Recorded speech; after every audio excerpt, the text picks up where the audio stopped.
We spend so much time in our school system right now evaluating that we have no time left over to actually activate the potential at all. It's like, what are we doing here, people? We're devoting like virtually 100% of our time to be like, okay, here's stuff. Did you learn it? Here's stuff. Did you learn it? Here's stuff. Did you learn it? Yeah. Exactly. Here's your test. Here's your score. Here's your score next. Here's your next score. Here's your next score. For these students, it's soul sucking, right? So I want to kind of put the soul back into, or the human that might have sounded too woo woo, but I want to put the human back into the education system where we treat students as humans first. And I think that we could have self-actualizing schools where the schools care first and foremost about the self-actualization of the students, not the test scores of the students. And of course, knowledge is important. I mean, I'm not trying to make this extreme argument and say, no math forever. I'm not saying that. Don't worry. You can calm down.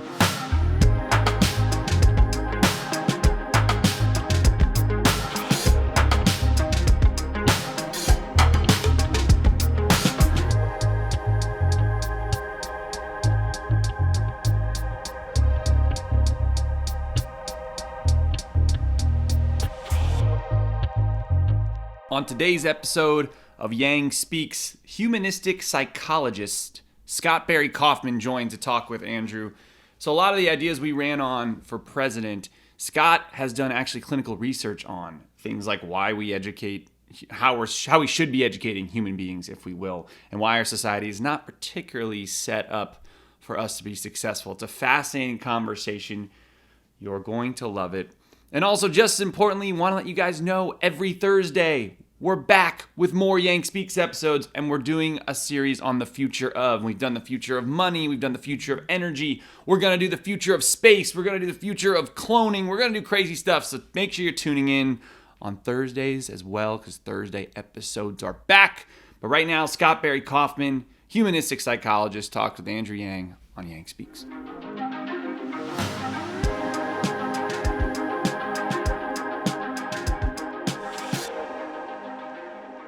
It is my pleasure and privilege. I've been looking forward to this ever since he and I connected. To welcome to Yang Speaks, psychologist, author, actualizer of human potential. Pretty much everyone who wants good things in their lives should be listening to this man, Scott Barry Kaufman. Scott, welcome to the podcast. What a dream this come true this is for me. I've wanted to talk to you for a long time. It's such a pleasure to be here. Well, I felt the same way. You're such an incredible thinker, and your work is so up my alley. It's pretty wild. Likewise, it's bi-directional. Yeah, I agree. I feel like both of us have been approaching some of the same problems from kind of different angles, but would love for you to introduce yourself so that people can get a sense of your background. You have a PhD in cognitive psychology from Yale. You studied in the UK.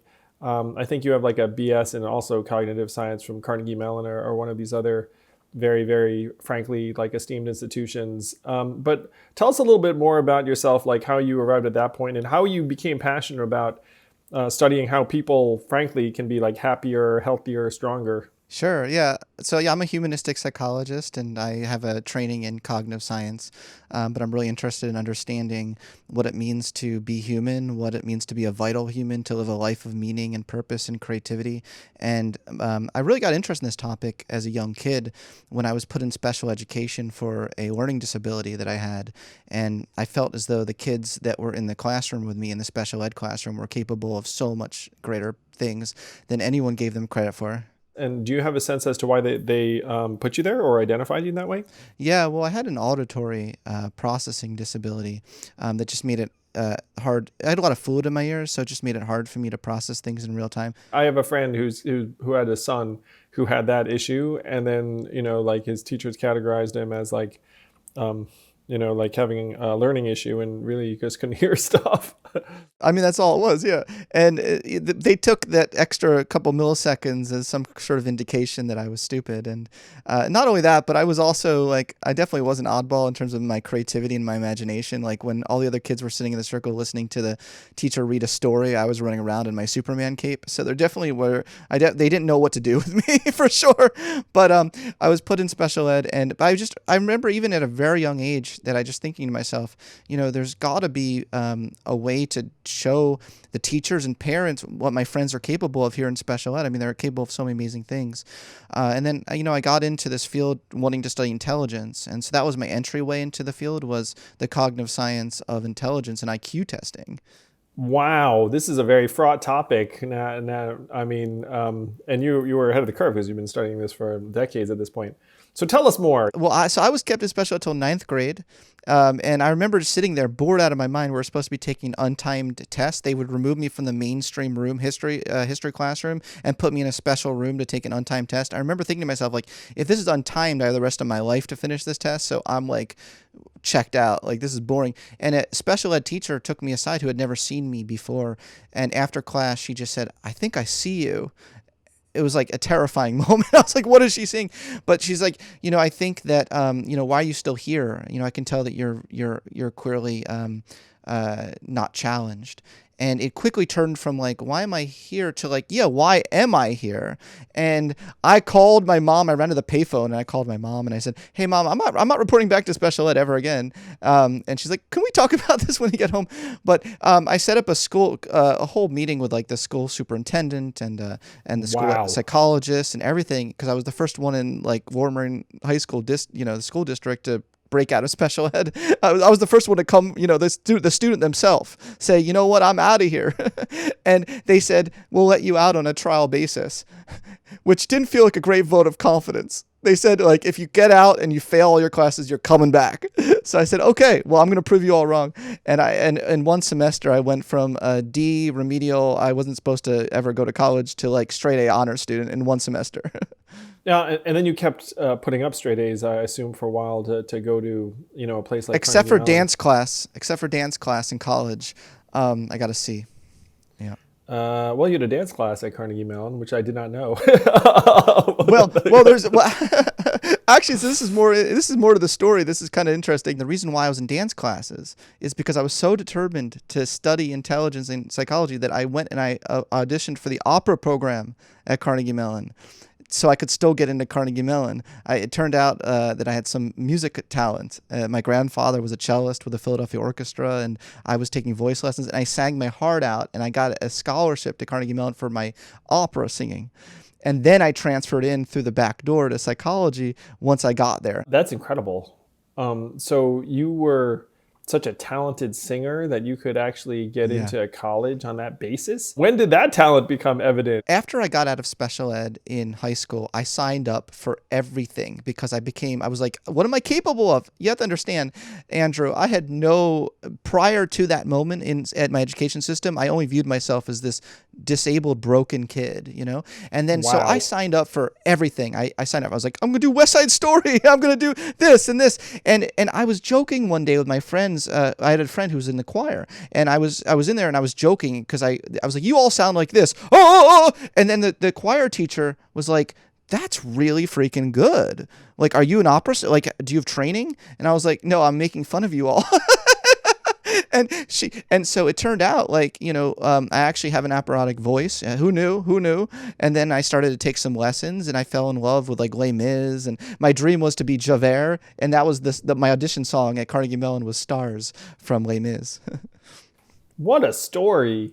So then when you went to college on the basis of your musical talent, did you know the entire time that you were going to frankly divert your energies from music to these other pursuits? Or did you show up thinking, maybe I will make a thing of this music career and then go to Broadway and the rest of it? Was that a thought? There was a thought that if I never got into the psychology program, that I'll just be on Broadway. That's fine. I'll settle for Broadway.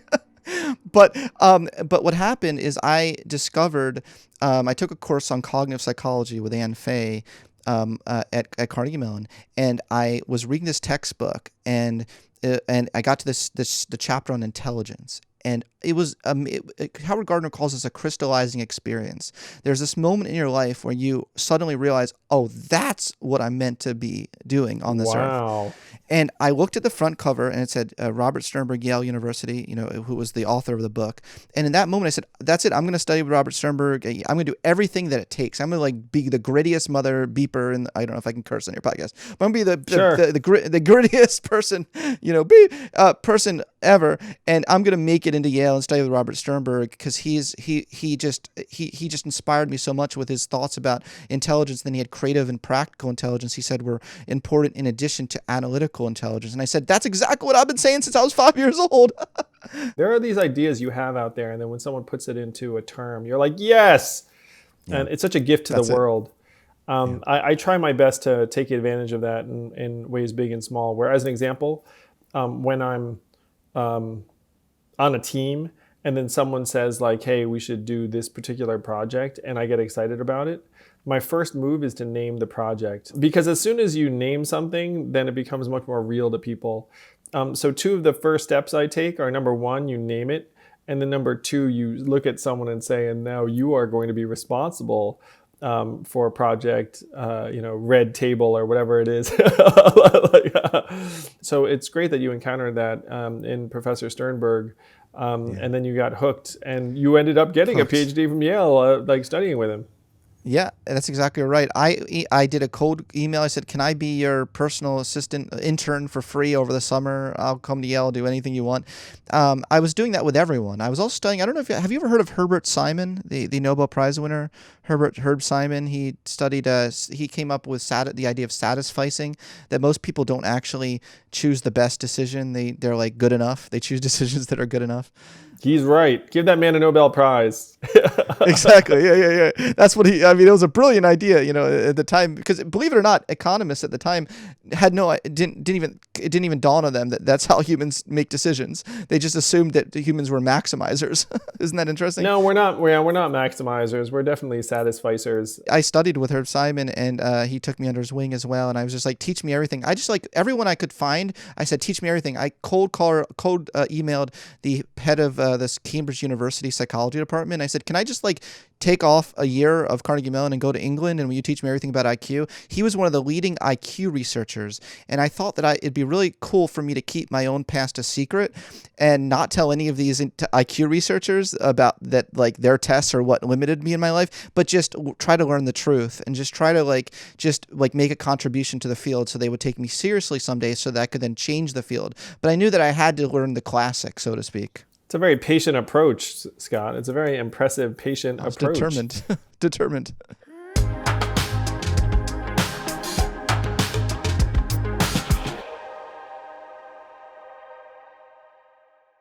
All right, I want to talk about debt.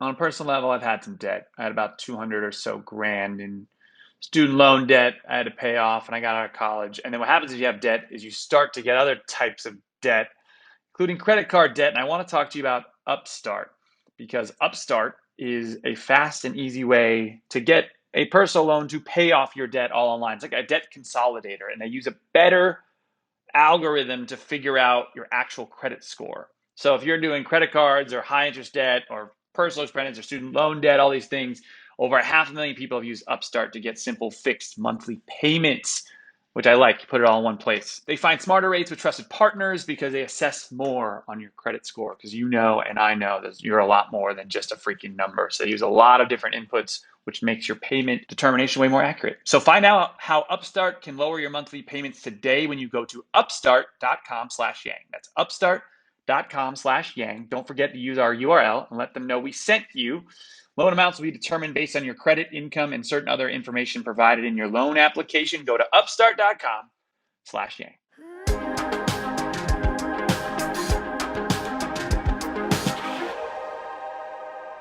One of the very large aspects of the way that our kids get measured in school is really their ability to conform to whatever behavior is going on around them. You know what I mean? Like if you're not sitting quietly in the circle or, repeating back what you need to repeat, then that's actually a very, very serious problem, in a school setting. And you can easily find yourself put in special ed or some other category because of those kinds of issues. And then the second thing and this is not you, but I've talked to a lot of entrepreneurs, and a shockingly high proportion of them were dyslexic as kids. It's actually true of some entertainers too. And so these kids who are dyslexic, they come to the classroom, like they have trouble processing information the way that other people do. Teachers think that they're like completely like useless and like don't, like shouldn't be anywhere near anything.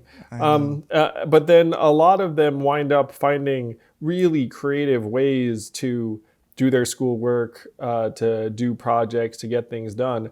And then a shockingly high proportion of them wind up becoming very successful entrepreneurs because they just apply that to the real world in a particular way. There's something going on with our school system where it's rewarding a certain degree of behavioral conformity and a particular form of intelligence. And then if you're another type of human, you can easily find yourself relegated to this, like, never go to college, like, might as well just prepare yourself for, like a particular type of life kind of tracking system that I know that I'm sure you're like violently against, given both your experiences and your work. I'm a big advocate of gifted education. I'm not anti-intelligence. I'm not anti-ability or talent, but I think that we have very misguided notions of the different pathways that one can achieve giftedness and one can achieve their ultimate dreams in their lives. We have very narrow sort of metrics, and I've been arguing for a humanistic education. I call it humanistic education that treats students as human first. I think you might like this. Yeah, I might idea. recognize that. My presidential campaign slogan was humanity first. When you saw that, you were like, did they take it from me? Acknowledgement, please, Yang. I've been saying that for 10 years. But that's why I was so on board. I don't know if you saw all my tweets. I was like, go Yang, when you were running for president. I was definitely supporting the heck out of you.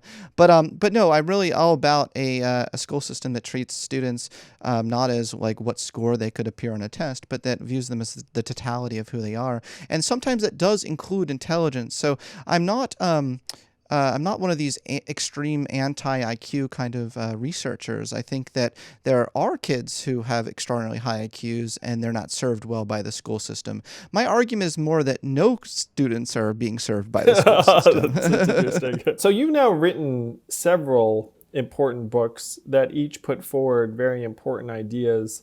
And I think one of your earlier books talked about what you call the dual process theory of human intelligence, which struck me as related to this idea of the fact that there are different forms of intelligence than this kind of very linear academic analytic that we measure, particularly through standardized tests and the like.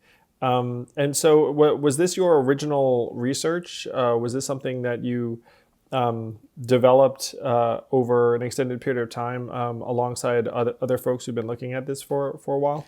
Yeah, this was an insight that I had when I was doing my PhD work.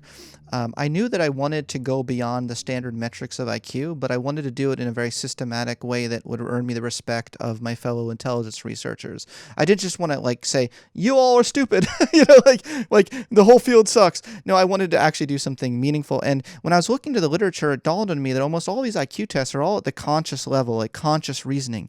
And there are people who seem to intuitively learn things that they were never explicitly taught. Is this related to what people call street smart? Yeah, it is. Yeah, you know what? Yes, absolutely. It's a core component of street smarts, absolutely. But it's also the core component of social skills. Being able to learn the patterns of the social world, but also just beauty, nature. I mean, it goes deep. There are these deep unconscious learning mechanisms that we share with other animals. Other animals aren't good at IQ tests, but they still have an adaptive intelligence. We do have these really intelligent systems, unconscious, intuitive systems. And my question that I was curious about is, what is the relationship between those who are really quick at picking things up intuitively versus those who are good at IQ tests. And my hypothesis was that they'd be uncorrelated. Now, this was believe it or not, this was a controversial hypothesis because intelligence researchers had been studying IQ for 100 years, and they said, forget it, you're never going to find anything that's not correlated with IQ. No one has ever. And I said, I think I found something. So I created this test, and I published this in our flagship journal called Cognition, where I reported a zero correlation between intuitive intelligence ability and IQ ability. Wow. And so I was so excited. I mean, this was like really exciting. I was like, Very I made a groundbreaking, contribution to the field in some way. I mean, that's all I wanted to do was just like to be like considered, like I could make a real intellectual hefty contribution to the field. My father was a professor. My grandfather was a professor. My uncle was a professor. My brother is a professor. So being a professor is kind of the family thing. I'm kind of the academic runt of the litter. So I just wanted you to know that I understand when you say like I wanted to make an intellectual contribution, because when you're in that environment, like you want to put forward like a big idea or finding that is novel and groundbreaking. It's funny though, because when looking back on it now, it's like I put so much work into to impress 5 people. like it's not like the amount of people working in that really narrow niche of the field, like maybe 5 people that I impressed.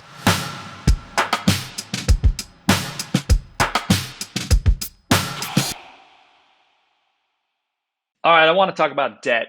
On a personal level, I've had some debt. I had about 200 or so grand in student loan debt I had to pay off, and I got out of college. And then what happens if you have debt is you start to get other types of debt, including credit card debt. And I want to talk to you about Upstart, because Upstart is a fast and easy way to get a personal loan to pay off your debt all online. It's like a debt consolidator, and they use a better algorithm to figure out your actual credit score. So if you're doing credit cards or high interest debt or personal expense or student loan debt, all these things, over 500,000 people have used Upstart to get simple fixed monthly payments, which I like. You put it all in one place. They find smarter rates with trusted partners because they assess more on your credit score, because and I know that you're a lot more than just a freaking number. So they use a lot of different inputs, which makes your payment determination way more accurate. So find out how Upstart can lower your monthly payments today when you go to upstart.com/yang. That's upstart.com/yang. Don't forget to use our URL and let them know we sent you.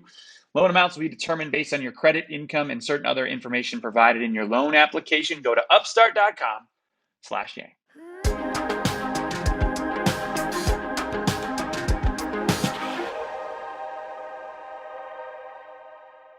You made this discovery, or you found that intuitive learning was uncorrelated, with this other more standard measure. And so, like, what that happened then? Was there like this massive level of attention? It opened up a whole world for me, and that world is called creativity. So what I discovered, once I was able to operationalize and actually measure in a reliable and valid way this intuitive intelligence kind of ability, I found that it was predicting forms of creative achievement, particularly in the arts. Much more than IQ. Much more than IQ. Wow. This is like this sort of creative dimension test. Wow. Or measure, not test, measure. Yeah, an indicator, yeah. It got the interest of a bunch of people. So my Colin DeYoung was a postdoc at Yale with me at the time, and his grad student was a man called Jordan Peterson. I don't know if you ever heard of that guy. And so he hops on board. That we get this published, and this paper, this follow-up paper. So I did that initial paper, but then I did this follow-up paper showing that if you want to predict the arts achievement, it really is all about this openness to experience. It's all about this ability to really be open to your kind of inner emotions and appreciation of the patterns of beauty, and these sorts of things.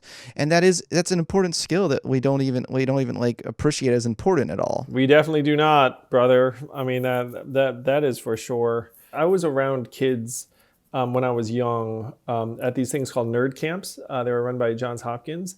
So it's like the opposite extreme of kids who, frankly, did very well on various standardized tests. And then you talk about how folks who are more intuitively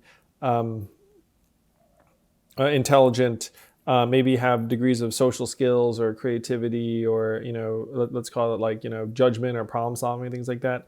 Like, these were the nerdiest kids ever. Like, and I was right there with them. It's like, I'm not excluding myself. But if you were to put us into a situation that required some degree of like intuitive problem solving or social skills or whatnot, like, we would have all been atrocious. Like, it was the most socially awkward group of adolescents and pre-adolescents that one can imagine. Like, just straight out of whatever stereotypical thing you have. I mean, back in the 80s, that time would be like kind of Revenge of the Nerds type material. So there was always this feeling that there was like some sort of like an inverse relationship between like a degree of book smartness and social skills and street smarts or common sense. Well, Andrew, I did go to Carnegie Mellon, and one of the nerdy. I mean, I felt at home. I finally felt like I came home. I actually then added, I don't think I've ever told this on a podcast, but I actually ended up adding on a computer science degree from there as well before I left. I was just like, I felt so at home with the nerds. And I mean, I joined a fraternity, but it was like, we're nerds in a fraternity, so it was a real nice feeling coming home. And also it can be comfortable to be a nerd and to be among your friends and not have the pressure to have social skills. So there's a wonderful thing about removal of the pressure to have social skills. That pretty much sums it up. It's true. It's a wonderful thing. So after you'd identified this other measure or scale of intuitive intelligence, like, I feel like that would have led to like a lot of other research, a lot of other folks trying to dig in and see if there were other qualities that they could have a measure for. Is that correct? There was a turning point in my life where I was teaching at NYU right after I graduated, and I was doing that kind of research. But then Martin Seligman, who's the founder of the field of positive psychology. Have you heard of Martin Seligman by any chance? Yeah. Okay, cool. And I generally love positive psychology. Oh, cool. So he's like the founder of the field, and he just plucks me up. He's like, hey, we're starting a new center called the Imagination Institute here at Penn. Do you want to run it? And I was like, yeah. So I just quit everything. I was like, peace, NYU, and this was great because keep in mind, I was born and raised in Philly. So this was a chance for me to come back and be closer to my parents. That is pretty awesome. And so that really, things happen in life that are unexpected. You don't expect, Martin Seligman to, be like, hey, do you want to, I think you're the man for the job. So I ended up I spent 4 years of my life at Penn, and I studied, and my whole research interest and everything shifted so focused on what is the human imagination. And how does that, we were curious in how that differs from like intelligence, for instance, in the brain. And we published some neuroscience studies on this, but we also funded a lot of researchers to come up. We held a open call for everyone in the world who can come up with the next imagination test, like creativity test, and so we funded like 15 projects or so. We also went and had about 10 different domains of human endeavors. We brought like the most famous, like most imaginative people across different fields, from humor to math to physics, to a wide range of things, to spirituality. And we had these imagination retreats where we scanned their brains and then we tried to understand what the special sauce of creativity is. Wow. So that was 4 years of my life. 4 years of my life. Yeah. So what do more human-centered schools look like in practice? Have you ever come across the Future Project by any chance? Yes. There's an educational organization where they put in a office of a dream director in the school system, and any student can go to the office of dream director and say, well, this is my dream. This is, I have this idea or this goal. Like, I want to end bullying. I want to make the world a better place. And the dream director is like, great, let's help get you there. And they help give mentors and resources to help them realize their projects. The kind of shift I want to make is a shift from a culture of evaluation to a culture of inspiration. So that's kind of my tagline, from evaluation to inspiration. Because we spend so much time in our school system right now evaluating, that we have no time left over to actually activate the potential at all. It's like, what are we doing here, people? We're devoting like virtually 100% of our time to be like, okay, here's stuff. Did you learn it? Here's stuff. Did you learn it? Here's stuff. Did you learn it? Yeah. Exactly. Here's your test. Here's your score. Here's your score next. Here's your next score. Here's your next score.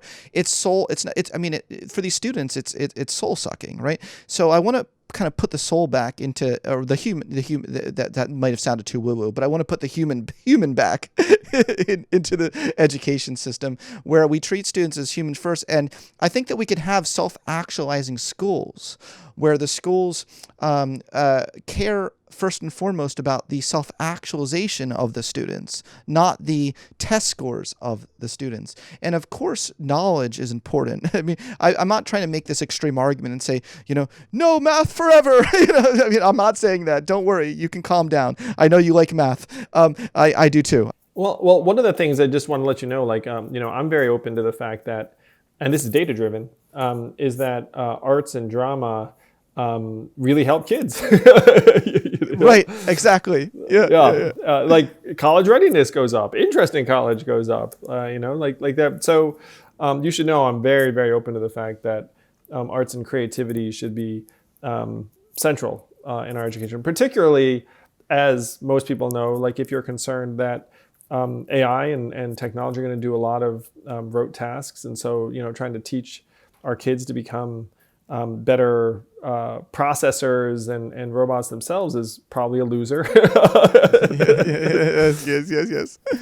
So like I'm not just like this pro math person on that front.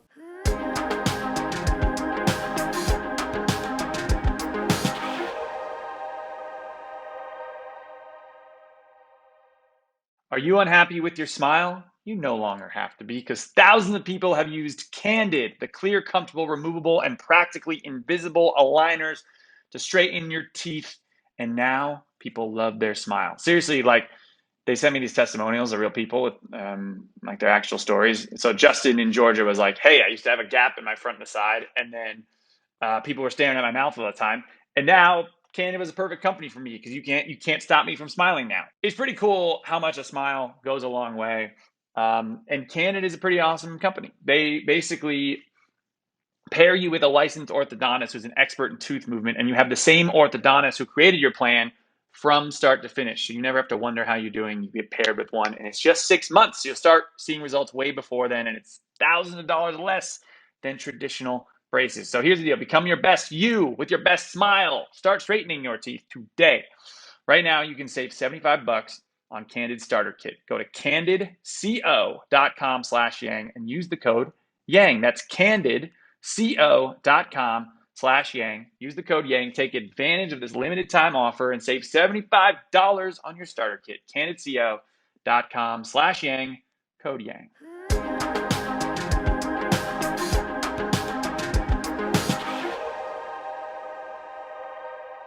There's a whole new emerging field of positive education as well that has various pillars. So if you tackle positive education is a good tagline, just like positive psychology is a good tagline. Positive education, because a lot of education does seem kind of negative right now.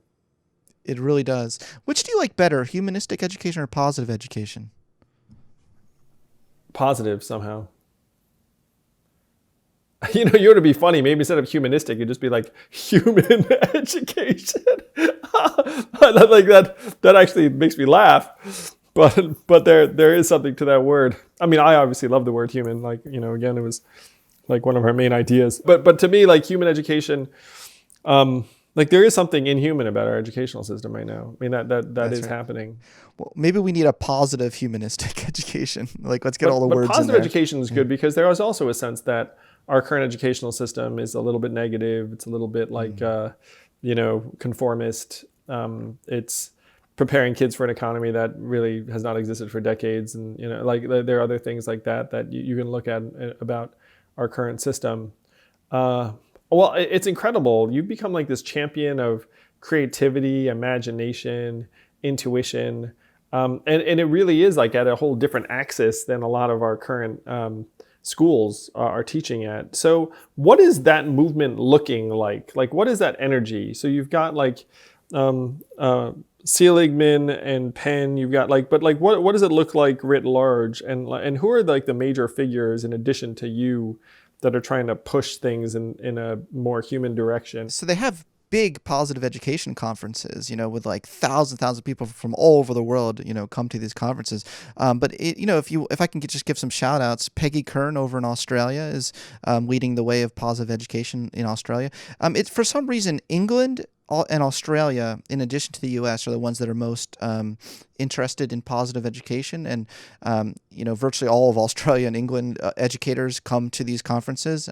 So it's really big over there. But there's certain schools, like even in Philadelphia, Shipley School is leading the way in terms of the entire school is based on a positive education model. So there are schools that have this. So and I could name schools in Australia that are doing this. It's very interesting to me, Scott, that you cite international sources, because I have this sense that's been building over the last number of years that American culture, and thus a lot of our schools, are really, really mechanical, hyper-competitive in a particular way, like kind of built to kind of trying to crush a bunch of people through a gate that can only accept like some like very small proportion of them, and that we're all kind of trained this way, that there's a real sort of competitive savagery to a lot of the American system, and that extends from our educational institutions to our economy, which now our economy is the most savage winner take all thing that in human history at this point. And so when you talk about people who are working on positive education, you're oh, the Aussies, like the UK, and I'm just come on, America. America genuinely needs a massive expansion of humanity. I mean, that's so well put. I wanted you to be president. Again, I'm just going to repeat that again. That would have been such a amazing. Oh, thank you. I appreciate it. Yeah. No, but expansion of humanity is absolutely what we need.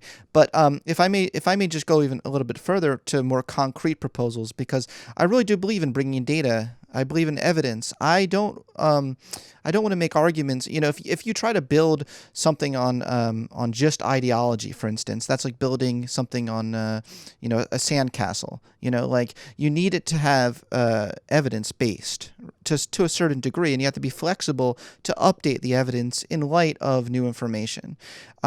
So I think that these following basic human needs are things we need to learn more in an education system, and they have a really strong evidence base in positive psychology and humanistic psychology for them. So need for connection. Okay, that's a big one. In our school system right now, kids are profoundly lonely. Of course, right now being virtual, that's even worse. And then so you have need for safety, and that can include feeling as though your environment is that you have a secure attachment to your environment. Attachment theory comes into play here.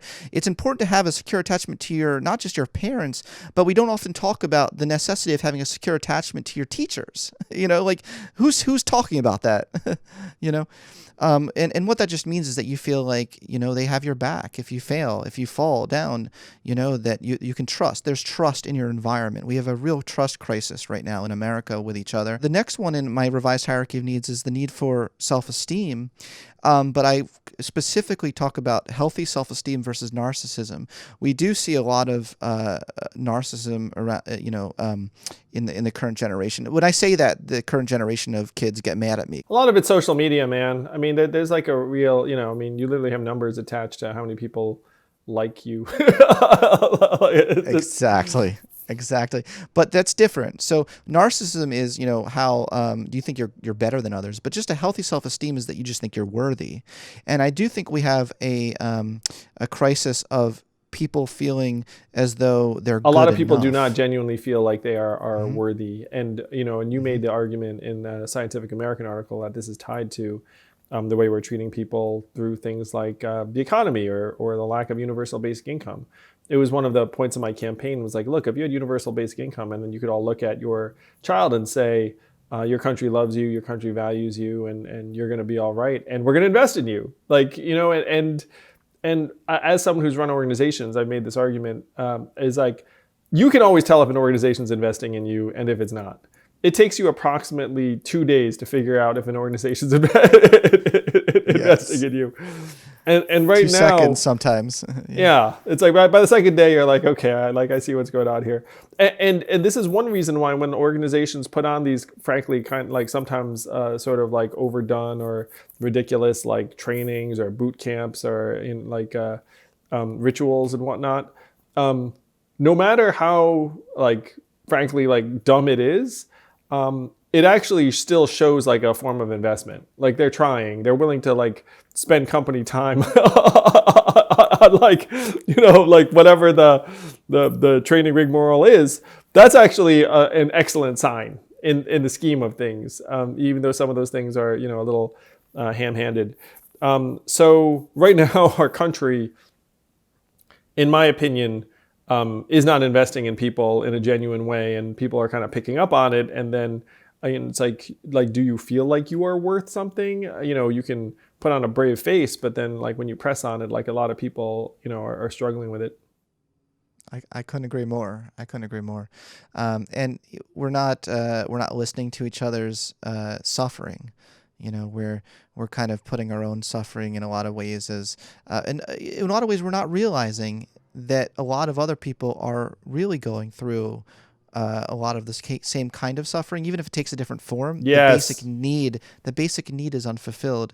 And I think, it'd be wonderful if we could rally around the common humanity of the basic needs that are being unfulfilled versus making everything into a coalitional thing where, our suffering is so different you would never understand. I just want to move towards a world where we try to understand at least. Well, these are universal needs you've identified that it'd be very hard for anyone to argue against. It's like, look, like shouldn't each of us have like a feeling of connectedness and safety and esteem?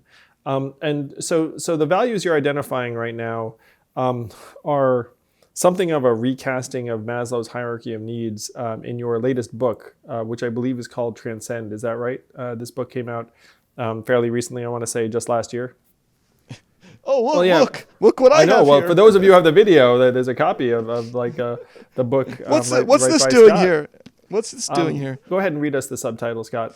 Yeah, it's The New Science of Self-Actualization. The New Science of Self-Actualization. So let's continue past the need for esteem.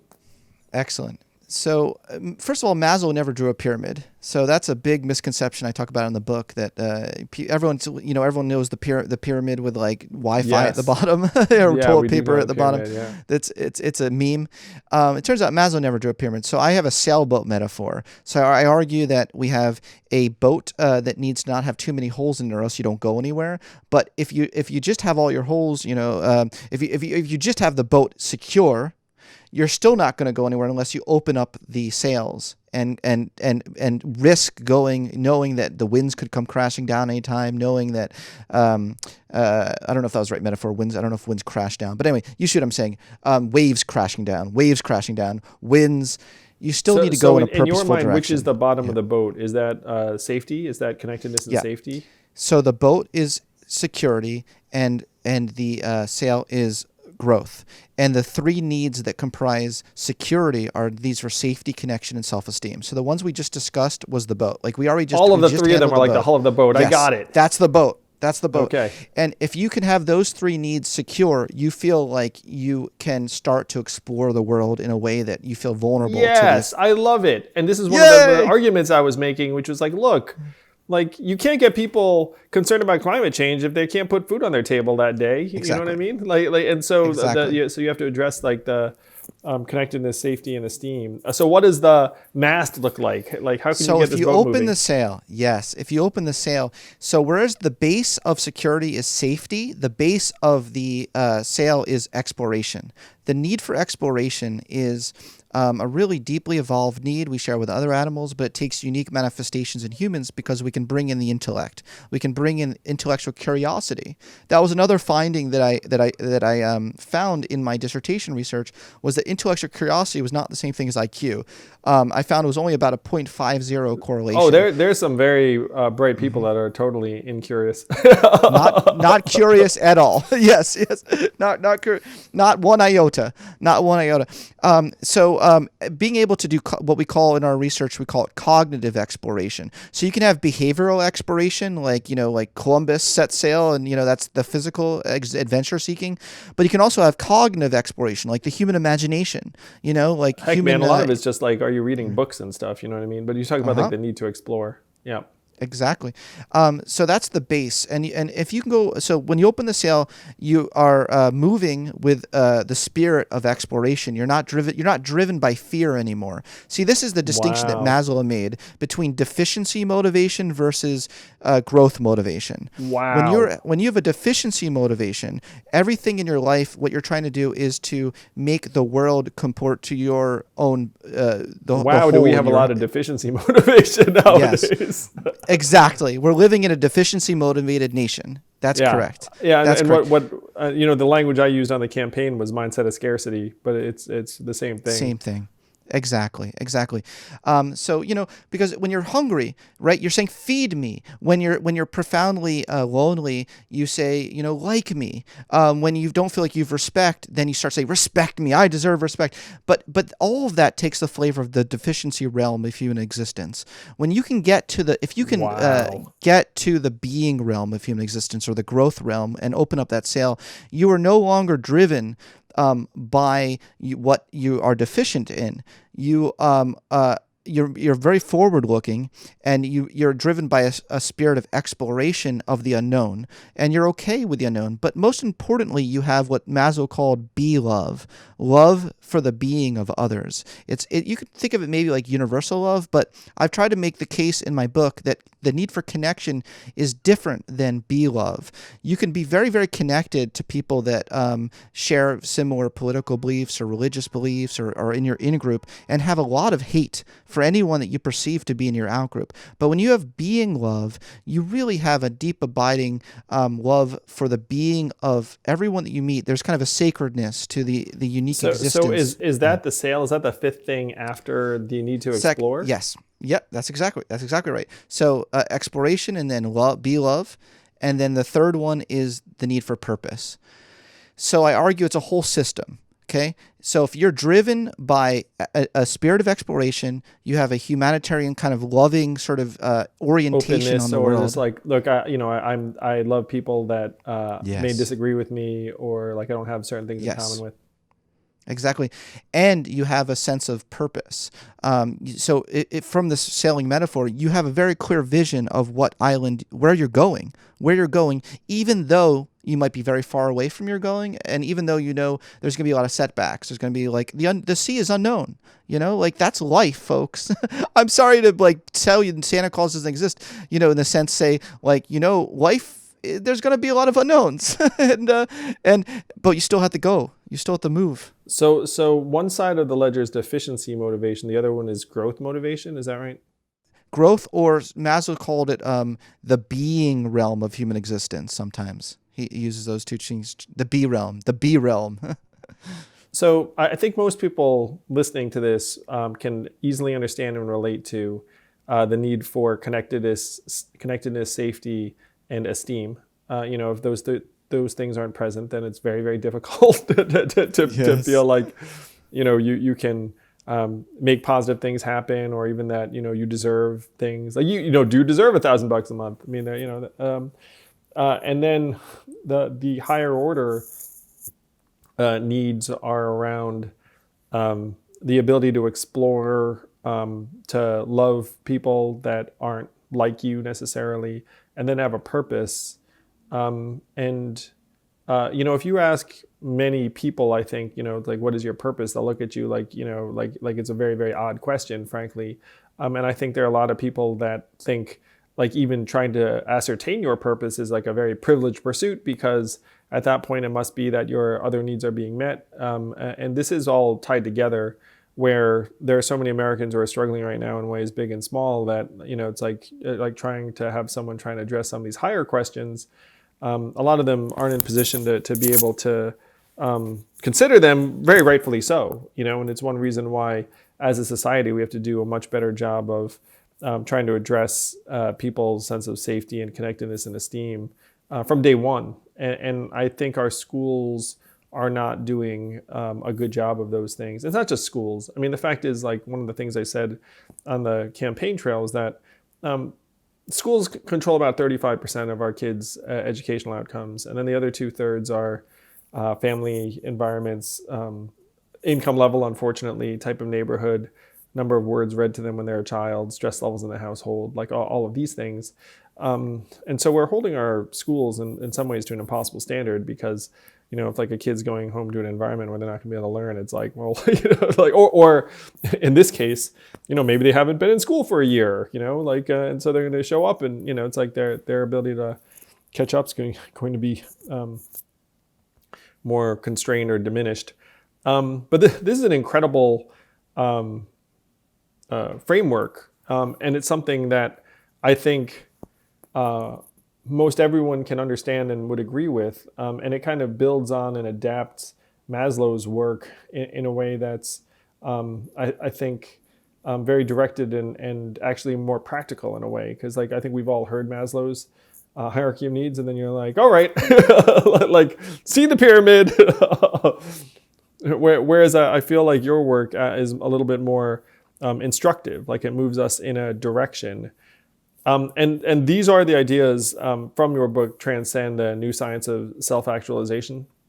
That's right. Yeah, that's right. And has the response to this book been positive? I'm sure it has been. I'm sure a lot of people are excited about it.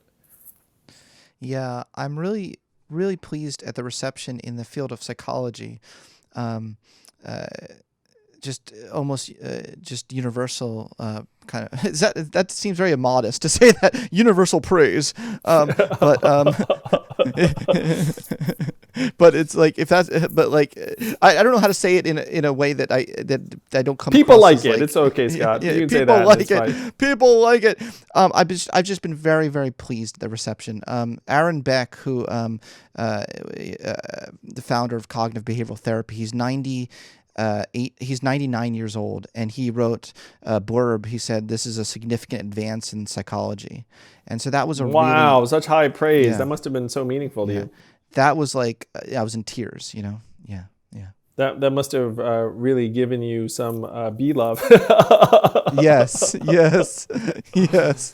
You're fulfilling your purpose, Scott. I mean, you really are fulfilling your purpose. It's actually So are you.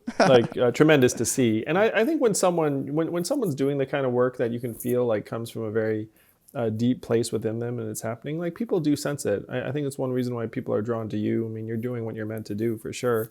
And you're making such incredible contributions. If someone wants to keep up with you, support your work, find out more about your ideas, like, how can they follow you or get in touch? Oh, thanks, Andrew. Oh, well, my webpage, scottbarrykaufman.com, I have kind of everything there. So my podcast, I host the Psychology Podcast, which all the episodes can be found on there. And I have resources section. If you're a parent, you're a teacher, or you're an adult and you want to self-actualize, I have lots of free resources. So I kind of put everything there on my webpage. I also have on there some tests, self-actualization tests I developed and scientifically validated that can tell you what your main sources of self-actualization are. But I also have a test that tells you where you are on the dark side or the light side of the Star Wars Force. It actually is a scientifically validated test that can kind of tell you, if you need to work a little more on being Okay, a people, good I know person. you don't like tests, but you know what you love? You love those quizzes that tell you fun things about yourself. So head to Scott's website to find out how light or dark your force is, and where you are in terms of self-actualization. I think you're going to get a lot of takers, man, from this recording, because who does not want to know how self-actualized they are? I'm so glad we finally got to connect, Scott. You're a force for humanity, and I'm thrilled to have someone like you fighting for the positive changes that so many of us know we need in the world. Consider me a friend and ally, and hopefully we will have more people see how important your work is, and then most importantly, actually make the changes necessary in the real world to be able to prepare our kids and our people for what's to come. Thank you. That means a lot to me. It was so fun talking to you today.